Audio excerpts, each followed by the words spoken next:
Welcome to solverfy.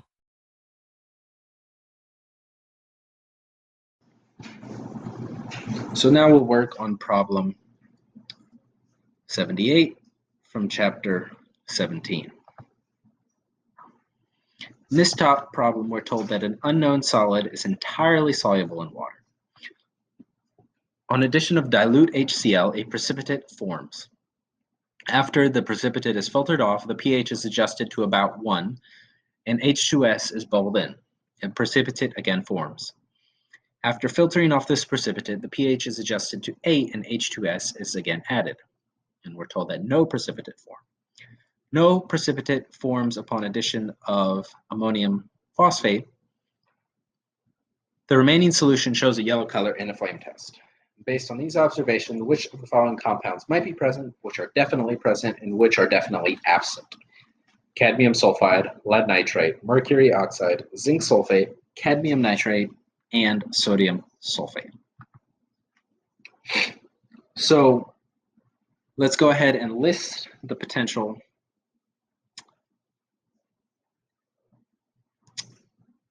compounds. We have cadmium sulfide. We have lead nitrate, mercury oxide, HgO, zinc sulfate, cadmium nitrate,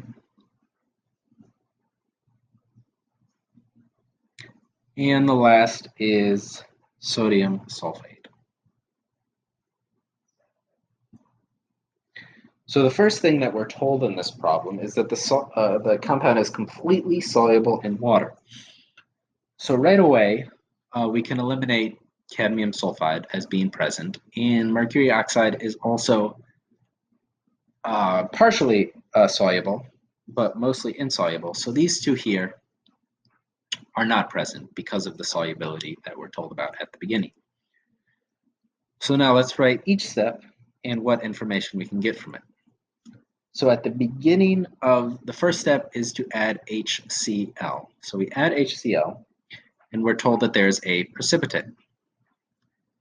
Now we know that when we add HCl, a chloride salt can precipitate for lead or silver or mercury. Since we know mercury is not present and silver is not present, then that means that lead must be present.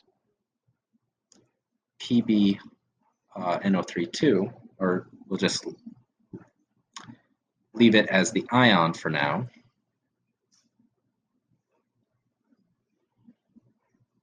So we know lead 2+ is present based on the possibilities and based on this result. So the second, we add H2S, and we remember that we're in acid. And so we here see a precipitate, which based on the insolubility of sulfides in acidic medium, it could be again either lead 2+ or cadmium 2+. For part 3, we add in base, we adjust the pH to a basic pH, and we again add H2S. Now we're looking for a sulfide that's insoluble in basic medium, but we don't see a precipitate, which means that we have no zinc, because the zinc sulfide would be insoluble in basic medium. So since we have no precipitate, that means there is no zinc. In part 4, we add this ammonium phosphate compound, NH4,2HPO4, and we get no precipitate. So that tells us that none of these insoluble phosphates are present. And then finally, we do the flame test. We see that we have a yellow flame. And if we check the figure they reference in the book, we know that sodium has a yellow flame when it's burned. So this means sodium plus is present.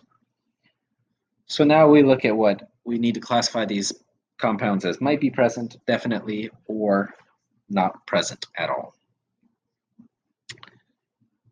So let's go ahead and show what might be present. So we know that, let's talk about what's definitely present.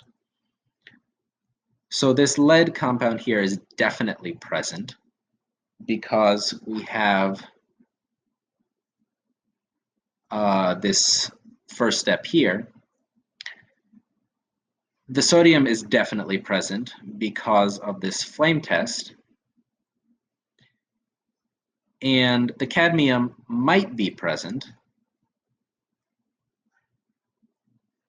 because of this step here, where it could be lead or cadmium. The cadmium sulfide is not present, the mercury oxide is not present, and the zinc is not present because we formed no precipitate with the sulfide in base.